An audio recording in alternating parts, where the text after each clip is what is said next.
ট্রেনে এবার এটিএম। ভারতে এই প্রথম ট্রেনে চালু হলো এটিএম পরিষেবা। কাছে নগদ টাকা না থাকলেও আর চিন্তা নেই, এটিএম থেকেই তুলে নিতে পারবেন টাকা। কিভাবে আপনি এই সুবিধা পাবেন, কোন ট্রেনে কোন রুটে এই পরিষেবা পাবেন, ট্রেনের এটিএম এ টাকা তুলতে গেলে কোনো বিশেষ নিয়ম আছে কি, সমস্ত খুঁটিনাটি তথ্য জানতে শেষ পর্যন্ত দেখুন এই ভিডিও। ধরুন আপনি তাড়াহুড়োতে বাড়ি থেকে বেরোতে গিয়ে টাকা নিতে ভুলে গেছেন, কিংবা ট্রেনে উঠে মনে পড়লো কাছে ক্যাশ টাকা নেই, বা কিছু কিনতে গিয়ে দেখলেন নগদ টাকা নেই আপনার কাছে। এমন সময় মন খারাপ হওয়াটাই স্বাভাবিক। তবে এই সব সমস্যা এবার অতীত।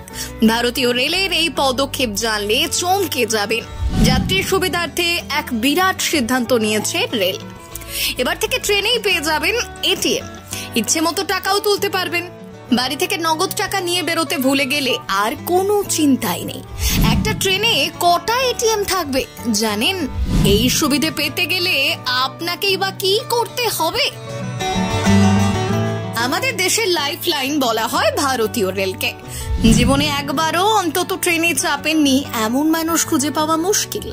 আপনাদের অনেকেই ট্রেনে নিত্য যাতায়াত করেন, মাঝে মধ্যে এসব সমস্যাতে পড়তে হয় অনেককেই।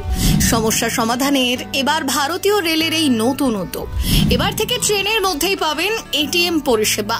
ট্রেনেই বসানো থাকবে এটিএম মেশিন। আপাতত পরীক্ষামূলক ভাবে একটি এটিএম মেশিন বসানো হয়েছে সেন্ট্রাল রেলওয়ের পঞ্চবটি এক্সপ্রেসে। মহারাষ্ট্রের মনমাড থেকে মুম্বাই পর্যন্ত চলাচল করে এই ট্রেন।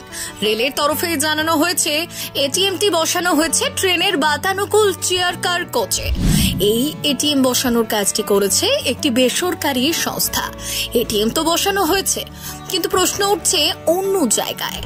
আমাদের দেশে যেখানে এটিএম চুরির মতো ঘটনা ঘটে, সেখানে ট্রেনের মধ্যে এটিএম মেশিন কতটা সুরক্ষিত?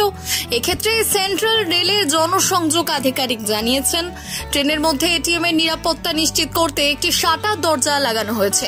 আগামী দিনে নিরাপত্তায় আরো জোর দেওয়া হবে। রেল সূত্রে খবর, এই পরিষেবায় সাড়া মিললে আগামী দিনে অন্যান্য ট্রেনেও বসানো হবে এটিএম। ট্রেনে এটিএম পরিষেবা পেতে আপনারা কতটা আগ্রহী? এর ফলে কতটা সুবিধে হবে যাত্রীদের? আপনাদের মতামত জানাতে ভুলবেন না। ব্যুরো রিপোর্ট, প্রথম বাংলা।